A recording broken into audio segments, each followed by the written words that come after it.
You want more on the Avs? You got it. Honestly, does it really matter right now? That's the problem, right? No, just about anybody can get in front of a microphone and talk about hockey. How on earth do you get involved in something like this? It was kind of a fluke. It's funny that this podcast is going off the rails so quickly. This is From the Cheap Seats, an Avalanche fan podcast from 9 News. Seated in a conference room, here are your hosts, Steve Stager and Jeff Sautel. Welcome in episode 21 From the Cheap Seats. Steve Stager, Jeff Sautel, still not in the conference room. That's just going to be a running joke that just keeps going on and on. We made a very serious effort to redo it the first week we were out of the conference room, and it becomes less of a priority every week. Like, if we didn't get it done then, it's not. I love that we address it in each show. Every show.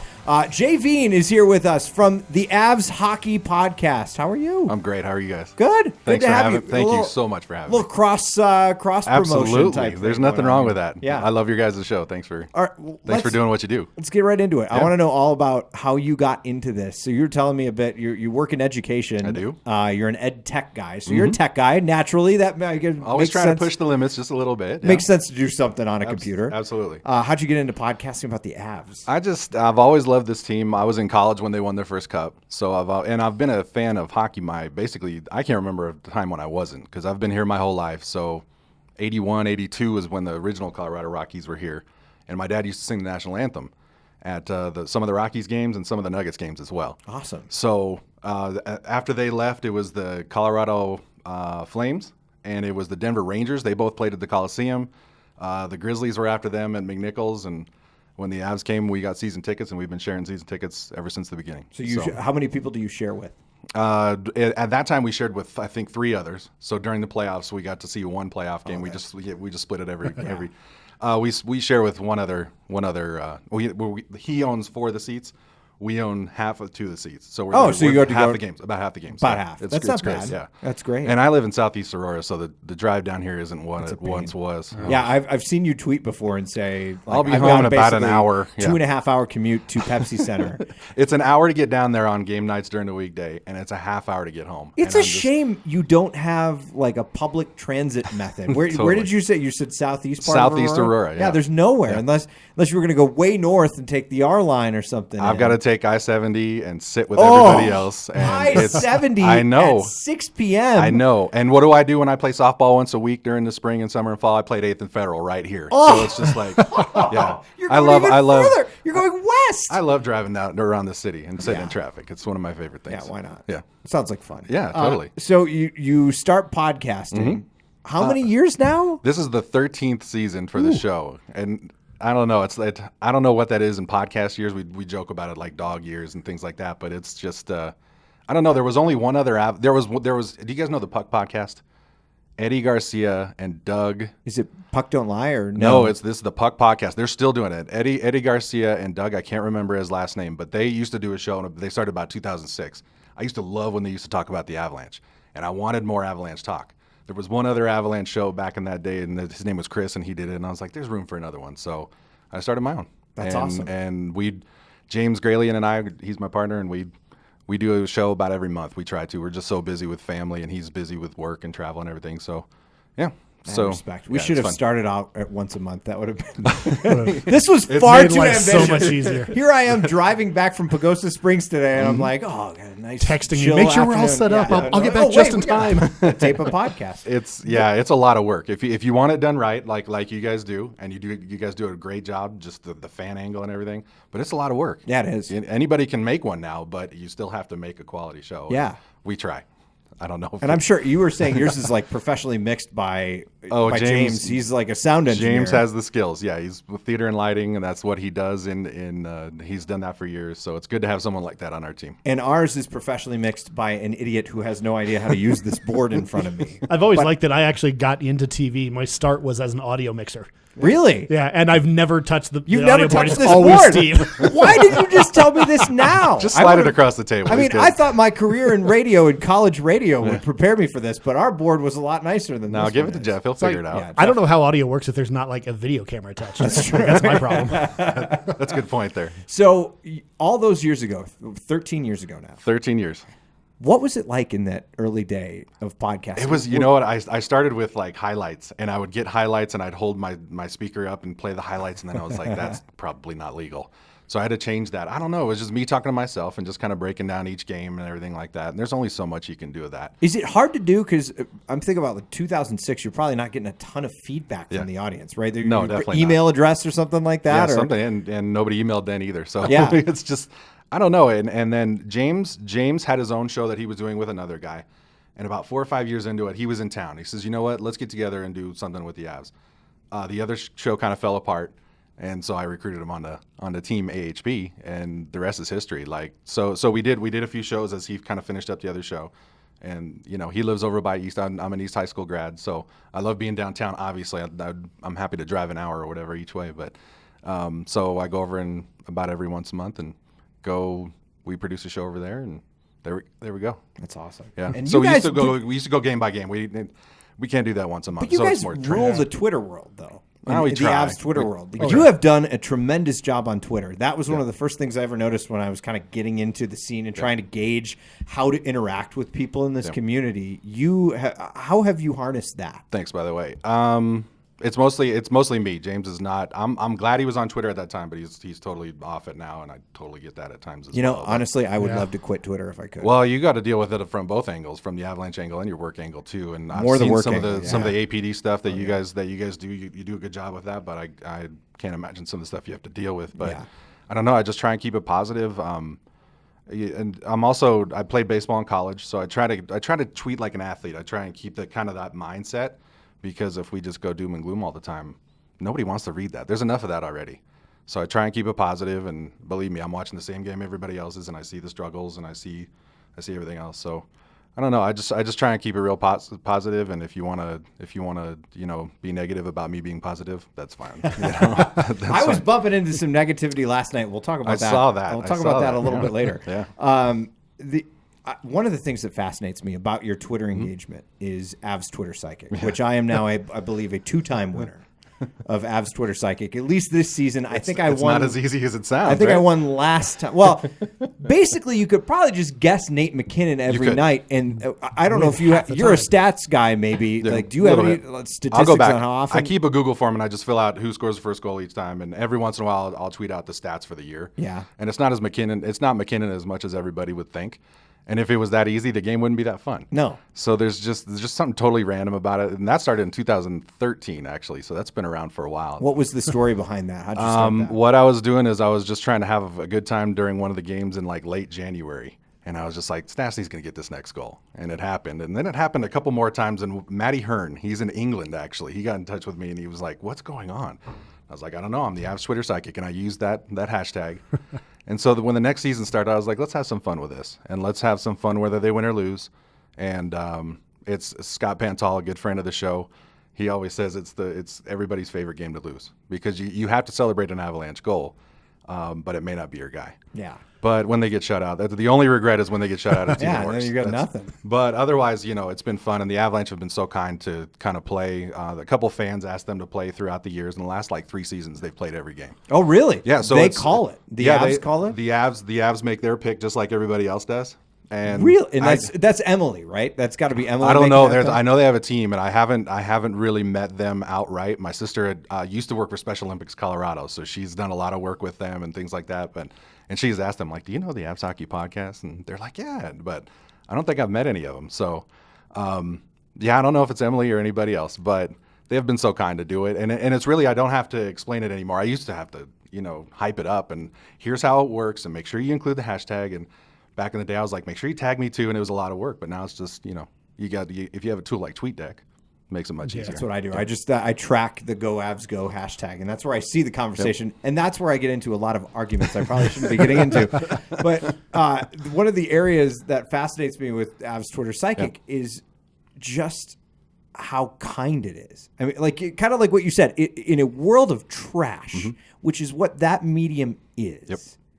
You have found something that everyone can kind of unite. I tried to. I didn't set it out that way. I just wanted to have fun. I wanted to celebrate whether they won or lost, because they're going to lose. It's sports, right? But it's become this super inclusive thing where it doesn't matter. You don't have to be. You don't have to know hockey. You just probably have to have an idea of who's playing.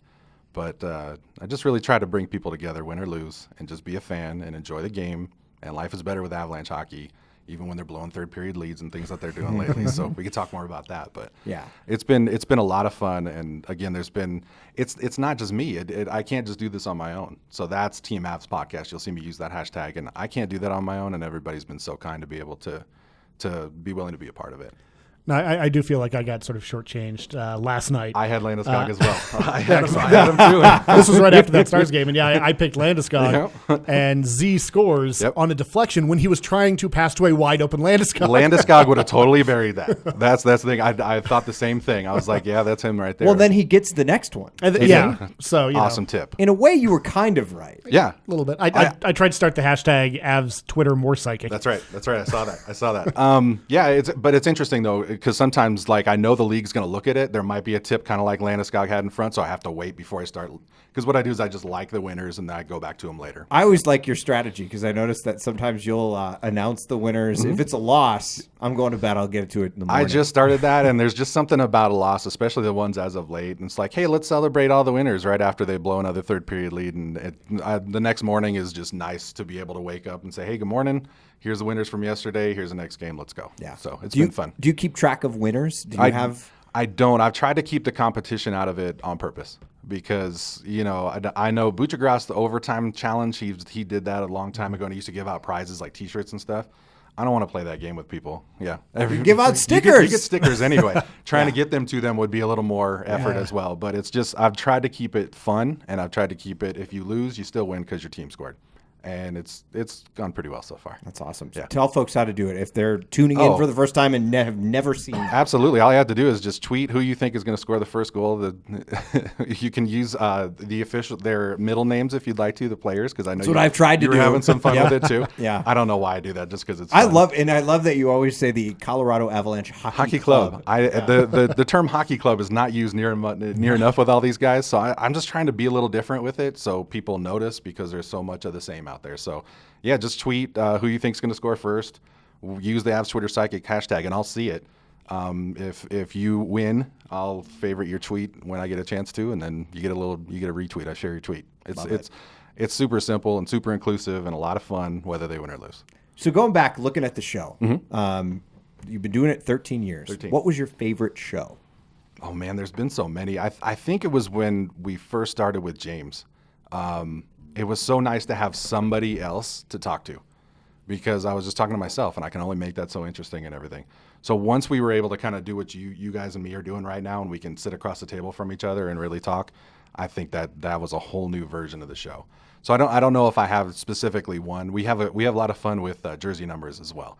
So this is episode 21 for you guys, so this would be the Peter Forsberg edition. Oh, nice. And we can talk about the old players and things like that, because I just kind of assume everybody else is as old as I am, and they know the history of the team, which is so funny. There's a lot of people that never watched Peter Forsberg play. Yeah. I did from a very different perspective. I imagine, and you probably hated him for it. I did. Well, I didn't hate him. You respect him. As you say all the time about the Red Wings in that era. I had mad respect for the Joe Sakic's. Absolutely. I hated Patrick Waugh. Yeah. And I don't think I can ever, no matter how much I love this team now, I don't think I can ever love Claude Lemieux. Okay. I don't think I can ever get there. That's fair. Because Darren McCarty is one of my favorite people on earth. There you go. And I know I've known of McCarty. I caddied in his group one time when I was. I've heard good things. McCarty's a good dude. They're hockey players. At the same point, I've seen them sit down together, and I know that Claude Lemieux, and I know they kind of like buried the hatchet. Absolutely. But there's just something as still much in as me. they could. Anytime I see a Lemieux jersey, I just picture whoever's wearing it, just turtling on the floor. I think for to celebrate our 100th episode, if we last that long, I should buy you a Lemieux jersey. Oh, that would be no. He didn't even think about it. I've got in that era. I think I would have trouble wearing a jersey of a player from that era unless it was a Joe Sakic Quebec Nordiques jersey. Okay. I think that's the one area where I could put one of those guys' names on my back. That story that Brendan Shanahan tells of Sean Avery on the bench trying to chirp Sakic. Have you heard that story? No. Where Sean Avery was being Sean Avery, and he started to say something to Sakic, and I don't know if it was Shanahan or it was one of the players, grabbed him by the back of his jersey, sat him down, and said, "You will not talk to Mr. Sakic that way." It was Brett Hull who grabbed him. Oh, Brett Hull, really? Yeah. Just the mutual respect. Those battles were unbelievable. God, they were. And I remember here that second big brawl was on tape delay here. So they had it on the bottom line on ESPN. But my buddies are calling me and saying, you have to watch the game when it's on because they're going to fight again when they had that other big brawl. So those games are just so special, and it's cool to be able to kind of put all the history together. Yeah. Because I was in college when they won the first cup. So I've been able to watch. Me and James are about the same age, so we've been able to watch it all. So we've got 2 cups all the way to 16, 17. That was an absolute disaster. Looking back, is hockey now the same as hockey then? Oh no.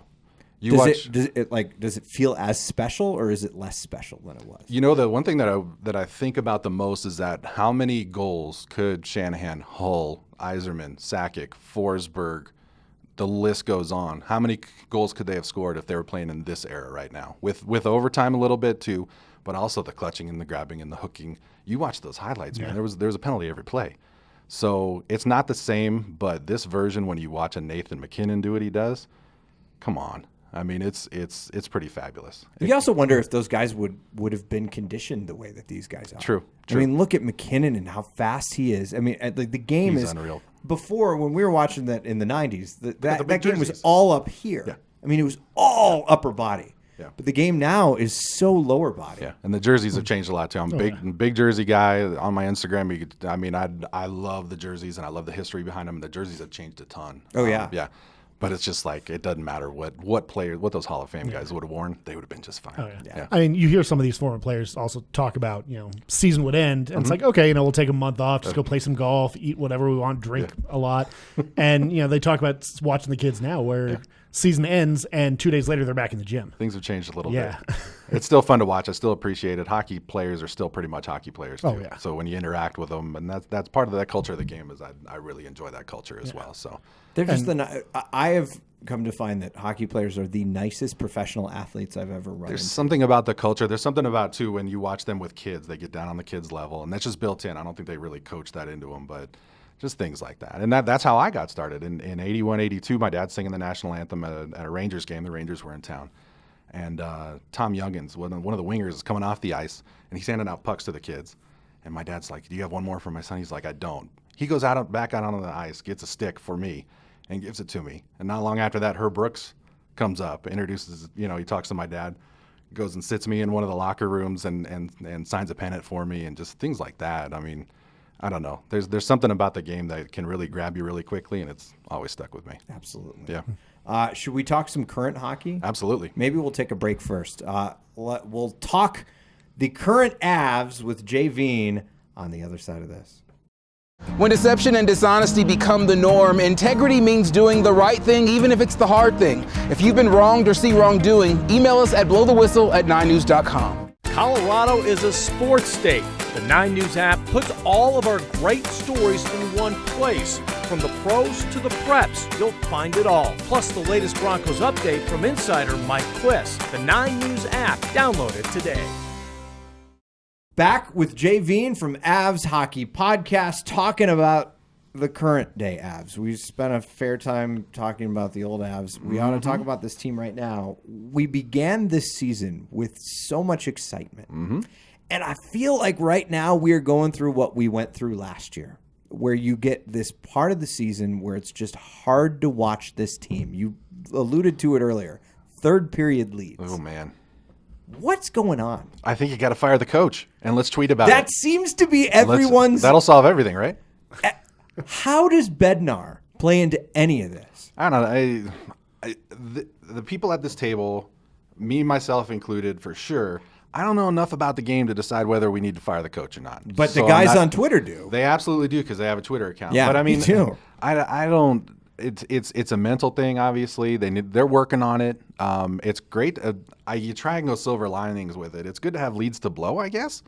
It's tough to watch. They know it. We all know it. And I think it's a mental thing. Bednar said it last night after the game. Like we need to trust our system, trust what got us here. But there's a third period. Like everybody's trying a little bit too hard. I don't know. It's a new coach or not. I think it's a young team as well, and we're starting to see their age a little bit. But it's also the Avalanche. You talked about it a little bit on the last show. The Avalanche have one way to win a game, and that's skate really fast and use their speed and use their offense.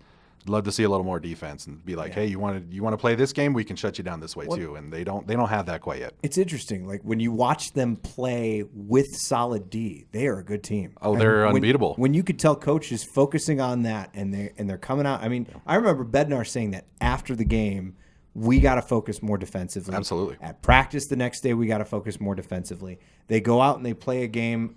I think the New Jersey game was a pretty good defensive game. Sure. The one on the road. I actually thought the Islanders game. Absolutely. I thought they played solid well. D. They played well. I mean, Semyon Varlamov was just a wall. That's what he did. You can't deal with it. But it's these games where they come out and, like you said, maybe it's just too fancy. In the third period, they're trying a little bit too hard. Yeah. They also look like they're playing a bit scared. Playing not to lose is a term that you'll hear a lot instead of playing to win. Definitely. And instead of trying to add on to that lead and take a few chances, which is what got them there, like you want to play careful, but you got, two 21-year-olds back there. And Neil Smith said it on NHL Network, and I think the Avalanche retweeted it last week. He said they're still about a player short. They need one more player back on the blue line. That'll make a big difference. Well, I mean, and they talk about how much harder it is for defensemen to develop in this league Absolutely. and how young our blue line is. Absolutely. Like, you almost expect some of that. Yep. You need that veteran guy. You need the Chara type guy or just somebody that can play 30 minutes a night, that can just kind of your shutdown guy and just sit back there, kind of like Adam Foote used to be, and say, Lynch, go ahead. Or Cale Makar, that's you, go ahead. But when they put Graves and Makar together, they both want to go and they both can't go, so they're thinking. We've seen it. That split second. That's all any of these guys need. It's the margin for error is so small. And Cale Makar may be one of the only people who can pinch and then get back to the puck. Absolutely. Especially if you've got a fast guy moving through the neutral zone or something. But Ryan Graves wants to do that too. So he can't do it. No, not as well. He needs to stick with what he's doing really, really go. well. There you go. And they were all hot for so long. Everybody was hot. And the only downfall to that is everybody's going to cool off at the same time unless you're number 29. And that's what's happened. And so they're not getting a few breaks. They're not getting a few bounces. They're taking a penalty or two. The game changed last night when Tyson Jost took that penalty. And the whole demeanor of everything just kind of didn't fall apart, but it changed. And they didn't quite get that back. So, and Ben Bishop played well. Yeah, he did. They played well enough to win last night. They played well enough to win against the Islanders. And, through stretches like this, you don't win games because of that margin for error. And it's so small. And that's natural Yeah, in a absolutely. game It's like sports. this. But there Sports. have been other games that don't feel like a natural loss. It's true. Something where you should have won. The Canes, for example. The game where they kind of started that chain of blowing leads, or the Chicago game, where you take a really early lead and then all of a sudden you just blow it. In that same segment, I think whoever else was talking, they were talking about not only being a player short on the blue line, but also the Avalanche's bad games are worse than the Blues' bad games, than the Stars' bad games and things like that. So they're a little too dynamic right now. And I think with time and with a little experience, they'll figure that out, and it'll even out, and they'll figure it out. But I also, and I'm going to play critic, and I know that this is much like fire the coach. That's this right. is one thing I actually agree with. Go for I it. think goaltending is an area that's got to improve. Yeah. I don't know if Philip Grubauer's a starter. Yeah. I mean, he's streaky at best. Yeah. He'll play his mind out, and then the next night he'll just kind of lay an egg. how would he be with with that one extra player that they might need on the blue line? That's the kind of the fun good part point. to think about, is that he's proven himself to be pretty solid, and he could beat any team in the league. And this team offensively could beat any team in the league on any night, and every team in the league knows that. But they can also lose to anybody pretty easily as well. And seeing Grubauer recently, some of the consistency issues, it seems like he's almost been sort of out of position, like taking bad angles. And you wonder how much of that is he's trying to force it a bit more because he knows he doesn't have that. Absolutely, and try to stay out of the box too. That power play goal that was disallowed. I mean, there's nothing he can do there. I mean, it did seem like he was out of position a little bit. Yeah, but no one's saving. He that. almost That was a made bullet, an amazing man. save Yeah. too. I mean, he was in position to make something. But you got to stay out of the box. You're not getting breaks. It's all these little things that add up, and when the team's not scoring like they used to, it feels like the world's falling apart. But it's better. Rycroft said it. It's better to do it now than to do it just before the playoffs. And I don't know. They keep slipping like this. Who knows what's going to I happen? know we got game 82 against the Blues No again this kidding. year. No Could be kidding. interesting. That's right. Man, I'm interested to see if they make a move before the trade deadline. Yeah. Because everybody's Avs are buyers. They've got Always. room. Always. A lot of people were talking about Carey Price. I think that's a horrible idea. Lundqvist came up as well. The king. Lundqvist, yeah. The king, yeah. I don't know if it's one player. I don't know. They've shown how good they can be with what they have right now too. So it's Were you yes or no on Hall? Hall? No. Yeah, I he was too. he reminds me, and I'm not trying to trash anybody. The one thing I try and keep in mind too is I can't do anything these guys can do, so I can only be so critical. But he reminds me a little bit of a Matt Duchene. kind of bring your locker room down. I don't know, and I don't think that's anything. I think different players as they get into certain situations. Duchene was not used to being that second guy ever. He was used to being the number one guy, and when he realized that you have the McKinnons and Rantanen came in, and you've also got Landeskog, that he's going to have to be a little bit more of a supportive guy. That's got to be tough for a young guy that's all he's done his whole career. So, yeah, with Hall, it just seemed like, especially knowing that he may not re-sign back here, and what they have is pretty good. It's hard to complain too much. It's been a good season so far. They have really 4 deep offensive lines. No, absolutely. Like you said, it's the D pairing. When everybody's healthy. Well, in the old veteran that you're talking about, stepping up on the blue line, you'd think that could be Ian Cole. Sure. I mean, he has the experience. He's got the size. Yeah. But I would when you have so many young defensemen and only one Ian Cole to be there for them. Unless you're double shifting him, you're going to come up short. Or somewhere. Eric Johnson. Eric Johnson should be there. He has those, and I'm not saying like anybody can move into that role and do it. It's not that easy to find those guys like Achara, like the guys that are they're going to play 30 minutes a night and take care of all that. But is anybody going to be on the market that could be that solution? I have no idea. I mean, once teams have those, they don't let them go. When Bufflin was what he was in Winnipeg, they're not going to trade him no matter what's going on. So it's hard to find them. It's hard to develop them too. Wasn't Bufflin close to being on the market? He was close, and it happened in Chicago with him as well. But but he can do so much, and I don't know. That's just names that come into my head. But it's it's not easy to find those guys like goaltenders. Bufflin would be a great. Can you look that up, Jeff? Dustin Bufflin. What am I looking up about him specifically? That's how you spell it. Just to see, I thought I read something about him being on the market, or at least being close to it, maybe before. Well, it's been a long story with him. But guys like that, once teams have them, they want to pay him and keep him around. And I don't know. I'm a little worried about this team 4 or 5 years down the road. Who's going to get paid? Who's going to stay? I don't think they can afford everybody they have here. Do you believe McKinnon saying he wouldn't take a lot? I imagine. Do you? I imagine like he knows he's going to get paid anyway. Yeah, but I imagine the Players Association and like his agent were like, dude, will you be quiet, please? Like, don't. I think him saying that and coming out and saying that says a lot about the culture of what's going on here and how much the guys enjoy it, and that's really cool to see. Yeah. He's amazing. I mean, come on. Amazing. Do you ever watch him at practice? Yeah. It's He's unbelievable. chirping out there. He's keeping everybody moving. He's a leader. He's definitely a leader. He's grown into that, and he's always been this good, but he's kind of grown into this role, and it's really cool to watch. He's got a bit of an attitude. He does, but I think that's what makes him good. Maybe you've got like Landy on one end who really doesn't have much of an attitude and is kind of like the goofy bring everybody together guy. Mikko too. Yeah, Mikko does that a bit. They've got a team chemistry that a lot of teams I think wish they had. Yeah. And that's fun to watch. And you can feel that. You can feel that as they speak in the locker room and how they interact with each other. It's interesting seeing seeing McKinnon put pressure on Makar. Yeah. It's almost like, an older star coaching a younger star. For all the right reasons, too, because they've all said it, and I think we've all seen it. That kid is unreal, and he does things that no other defenseman in the league can do. And, it's going to be cool to watch him get a little older and do a little bit more. You were talking about worrying about paying. Yeah. I'm thinking about what happens next year. Yeah. Because you've got the franchise draft. Like, who do you defend? I mean, you probably don't want to give up Francois. No. I wouldn't. I would probably let Grubauer be on that. I don't even want to think about it yet. I love Philip Grubauer. Absolutely. I think, he was a decent backup, and he's been an okay starter. Yeah. I don't know where you go. I don't know who you defend. I think they're still trying to find their identity, and hopefully they'll figure it out. One last one for you, current team. Everybody is down on Tyson Jost. Mm-hmm. Where do you stand on Tyson Jost? I've watched him during practice too, and the skill. I watched him and TJ Tynan work out. Unbelievable for third liners, fourth liners that aren't going to get a whole lot. He's still young. That's the only place I can go with him. He got 5 goals this year, and 3 were in one game. I mean, going in mid-season, he had 58 points in 3 years in his entire career. It's hard to compare him when you see guys like Rantanen and guys like McKinnon and Landeskog just take off because they have that much more skill. So it's hard not to think that way about him.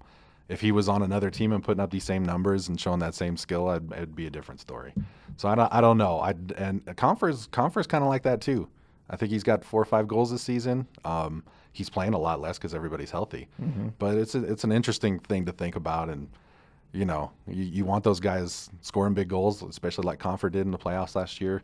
But, things are changing a little bit. Guys are finding where they belong in this lineup. Jost is like a Duchene, where he's been the number one guy everywhere. He's that top 10 pick, and at North Dakota, he's the stud, and now he's a third liner, and that's not playing his, on the fourth line at times. Yeah, that's not his game. So I think he's trying to find. We talked about it in our last show. He's trying to find his role in the league and on this team, and it's not that easy. So I just wonder if he'll be a bargaining chip. Yeah, maybe. Come the deadline. I mean, that's one name that could come up. And I hate to say it because he's a good kid. No, absolutely. And, like, that's the hard part about this is you see these guys and you're like, I don't want to. Like, for instance, I saw Blake Como's name on the score sheet last night. I'm like, oh, Como. Yeah. I love Blake Como. I saw him pop up on the Jumbotron last night. I was like, oh my God, I forgot he was with Dallas. That's right. Carl Soderberg. That's right. I mean, Soderberg. He's had a pretty good season in Arizona. Yeah. But the thing is, to the guys that Sakic has brought in and his managerial team has brought in, man, they're, between Belmar and between Calvert. I mean, Calvert last night, that's exactly why you have a guy like that, and the stuff that he was pulling with Jamie Benn and I don't know. It's good stuff. So he's brought in some good guys that are a little more skilled than like an Andrew Ghetto and guys like that. That's my next jersey, Matt Calvert. Yeah. Matt Calvert, hands down. Absolutely. He is he's my favorite player out there. I got a McKinnon just because it's McKinnon. Why wouldn't you have? It's like wearing a Sidney Crosby jersey if you're a Pens fan. But I love Matt Calvert. I've always liked those guys who are just workhorses out there. And Calvert will take on anyone. Absolutely. And I love that about him. Without Big Z being able to do that stuff, you can see the difference. And guys are taking runs I think it was one of the Blackhawks took a run at Rantanen. Yeah. Man, you need a heavyweight out there that can do some of that stuff too. And EJ will, but it definitely is not something that he wants to do. So EJ will speak out in the locker room. Absolutely. We all remember what happened after the Calvert hit. Oh, yeah. And EJ. Remember what he said about Duchesne, too. I mean, he said, we want the guys, and it was very not hockey, his answer. We want the guys in this locker room that are here for this team. And that's not hockey. And I'm sure the players were like, whoa, but it's the truth. And EJ is one of those guys that's been around long enough. He'll say what needs to be said. Beginning of the season, I was thinking these guys were gelling so well in the locker room. I'm nervous about what this might be doing to that psyche in there. And that's where the Bednar thing comes in. Yeah. Mm-hmm. You've got to keep these guys tight. You've got to keep these guys close and playing like they could be a competitor. I think it's easy to have that chemistry when they were playing like they were early in the year, and now's that test. So it's going to make you more of what you are. And if your chemistry is an issue, you're going to see it. Hey, maybe they've stuck together so far. Maybe they turn it around. Absolutely. I think they have too much skill not to, but they got some things to figure out for sure. Second half of the season, absolutely, with the San Jose Sharks coming to town. Yeah, I mean, I don't know. We're going to see. I mean, the what you were talking about the Scott McDonald's tweet about the easier schedule and things like that. Like, no, it's going to be interesting. There's no easy games in this league anymore. I mean, everybody's plenty good enough. There's no giveaways. The hardest part has been watching them lose all these divisional games. Yeah, I mean, these are important. Those are points. double the points. Those are the ones they're that drop just you throwing on the so table. fast. Yeah, I mean, they get that big win against St. Louis, and it feels like things are changing in the division. They look so good. And then all of a sudden, it just does it has the exact opposite. I also don't know. This is maybe an unpopular opinion, but I don't know if they're that great at home. Okay. They've had a pretty good road record. Yeah. Sans the two games we just saw on the road. Sure. At home, I haven't looked at numbers. Yeah. To be fair, I'm just kind of saying. I'm just going to throw that out on Twitter. Real quick. I think that's going to like go most well. Things, like most things do on Twitter. I have no facts to back this up, but here's what things are. And I'm going to put some emotion behind it. It's going to treat everybody great. And while I'm at it, fire Bednar. I'm never going to get on that train. I just don't. How could you want to fire a coach who, yes, worst season in franchise history, but immediately rebounds and takes you to the playoffs, and then does it the next year and advance on? And granted, that's the team. Yeah. But under his leadership. These are crazy times. I mean, Gallant's out in Vegas as of today. Like, things weren't that bad in Vegas, so I don't know. But yeah, I don't think a tweet on Twitter is going to make Joe Sakic go, you know what, that's a good idea. Well, if he's following at 7 pints. Well, in that case, we need to fire Sakic. We need to fire everybody. There's going to be nobody left. We need to trade everybody. Yeah, there's going to be nobody left. So before the next show, we've got San Jose, right? Or San Jose is San Jose. San Jose is tomorrow. St. Louis again on Saturday. St. Louis San Jose will air. This is dropping on Friday, so they'll have played San Jose. What a great win that San Jose game was. Yeah, right? What a lovely I'm going to game. be optimistic here. As Twitter Psychic. I like it. There you go. Can you believe it? They pulled, what's the guy with the beard? Why can't I remember his name? The trashy guy, the captain on their team. Not captain. Pavelski was the captain. But Joe Thornton? Is it Thornton? Thornton's like... No, not Thornton. Got Burns? Burns. It's Defenseman? Brett Burns. Yeah. Yeah. And he's Half out, their there we team go. has ridiculous he's beards. out with I'm an not upper sure. body injury. There you go. You got the Red Wings coming up too. Yeah, right. Oh, I the won't Red say Wings anything. on Monday. I won't say anything. Not going. So You're not gonna go? I got out of it conveniently because it is a work day and it's at 1 p.m. There's gonna be a lot of Red Wings fans there. Oh yeah. I know. I would be let's remiss. talk. I would be remiss if we did not talk about this because here I am trying to end the show without getting this off my chest. Let's talk. 'Cause, man, that Penguins game. That was like a home game for the Pittsburgh Penguins. From what I heard from a buddy of mine in Pittsburgh, is that a lot of those fans make the trip and they want to go to Vegas and watch them play there because they only come, And I get that, but it didn't used to be that way. Well, I also think that this is an incredibly desirable place to live. Absolutely. Like Obviously. yeah, I'm here. Yeah. Yeah. And the traffic that it takes me. Yeah. Yeah, right. From, all of the Pittsburgh transplants live in Southeast Aurora and are all on the road apparently at the same time that you are. Exactly.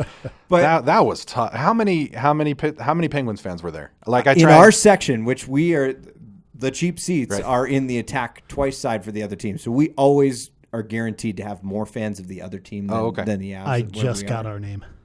What? I just got the joke in our name. From That was Had perfect. seats. Yeah, I got it too. Good timing. I was like, well played. But How many total though? Because I always try and guess. I don't 4,000 or know. 5,000. I mean, It's there was gotta be more. There was a ton. It was an 18,000 sellout, Yeah. and there's no way that was anything less than 9,000. It's kind of It embarrassing. was half. It's kind of embarrassing. Although I gotta give the Avalanche fans credit because during the playoffs last year against the Predators, we were there for one of the first like 3 or 4, and then later there was like a handful of Preds fans there. So it can be done. Yeah.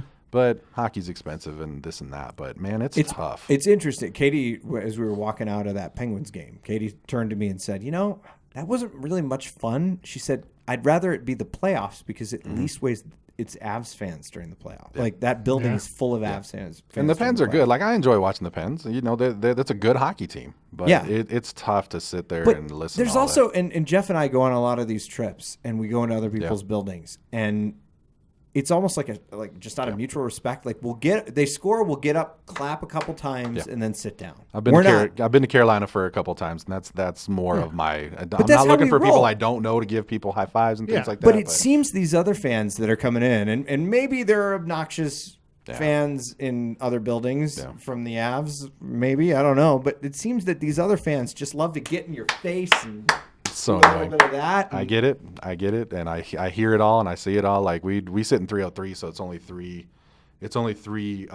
rows, but we can hear everybody above us, and man, it's. Who do you think is the worst? Oh, I don't know if there's like one that's the worst, but I mean, it's whoever shows up the most. It's the Penguins, it's the Bruins, it's the Red Wings, it's the Blackhawks. It's whenever there's. It's not. I think one particular kind of fan, but it's just tough to sit in your home building when there's 5,000 or 6,000 of the opposition there. Yeah, I don't know. It's just. I don't know how you solve that problem though. I don't know. And you wonder if it boils over. Like you wonder if everybody down on the ice can feel that. I guarantee you can't help. But the Rockies are the same way. The Rockies are 6th in the majors in attendance, and that's not all Rockies fans. Well, how do we do it at Mile High Stadium then? I mean, because it seems That's like that's a sea of orange. Yeah. Well, is that just what that is? This will always be a Bronco town. Always, always, always. And they play once a week, so it's easier to afford tickets. 41 games plus preseason, which are full price, and plus playoffs. That's a lot of money, and not everybody can afford that. But Broncos tickets are so expensive. They are, but you only have to buy, 8, and then, a couple preseason games, and then maybe a playoff game or two. And that's if you're going to all of them. Yeah, that's still not that much. Those tickets have been handed down through generations, That's true. So, I mean, technically, when you're thinking about everything, the Avs haven't been here that long, but they've had so much success. Yeah, but I was say they win the first championship out of any team here. That's right. Believe me, I know. You're preaching to the choir for me, but I don't know how you change that. I mean, you could start a campaign and things like that, but it's all right. Yeah, I think we just got to embarrass them. Like we had. I know you're vocal like that. We had folks in from the Jumbotron, Alex Miller, who directs it. Right. And they do That's those right, things with had a bad day and all that stuff. Like we got to do more of that. I don't know how wrong jersey dude. I wrong like that jersey one. dude. Yeah. Oh, those are, now I actually do want to ask him if he hears this, maybe he can answer it. I think it was the first Dallas penalty last night. Mm-hmm. They had a video up of, I assume it was Kiefer one of and Rycroft. Well, it was Oh, yeah. someone in Those a are great. Dallas jersey. It was Rycroft. Was it? Yeah. Yeah. Like They shot climbs all on and cries See, on. this- the- Jeff Yeah. never goes to hockey games, even though he's a I season know. ticket holder. So great. Every 3 division, games this year. every division rival night, they've had that. They have Yeah. that set up for the other penalties. I feel like this is the second division rivalry game I got to all season. So Yeah. I'm, All right, so I'm what- way behind on no, this. it's all right. Speaking of division rivalry, what's your take on the Clappers? You know, they're What really you got? annoying. Yeah. Okay. They're- Again. are you there too? I'm there. Like again, I tried to do it, Avs Hockey Podcast style on Twitter. It was, I love them or burn them with fire, But my dad and I are both pretty tall, so we're sitting there. If anybody's behind us doing that, it's right in our ear. Katie- and it's just like, Katie thought I was trying to intimidate a fan of the other team because I sit right on the edge of the row. Yeah. Katie's sitting next to me, and I've got the clapper, and I'm doing it over Yeah. here. She's like, "Why are you doing it?" Because she hates it when I get into it with other Yeah, fans. yeah. Like, Shoot. Shoot it. Shoot! There was some of that last night. oh yeah. my God, that's the worst. Dude, there's Yeah. no lane. I know. Like, I know. He's in his look own at zone. the ice. I know. Look at the ice. I know. Although it does work, shoot from the neutral zone, and you get a goal like Flip it up in the air. Landeskog Yeah. does, right? Flip it up in the air. You're good. But I'll get it. Some kid from Minnesota was in town, and we were just chirping back and forth. And It's fun when you got fun people around you, but yeah. if they've had enough beer, it's not fun. He and I anymore. actually afterwards, I was like, "Dude, that was all just good fun." He Absolutely. goes, "Oh, of course." Yeah. But she thought I was clapping in That's the aisle great. to intimidate him. I'm like, "No, there's somebody sitting right in front of me. I don't want to clap this in this guy's ear." I don't know. Yeah. Yeah. It's rough sometimes.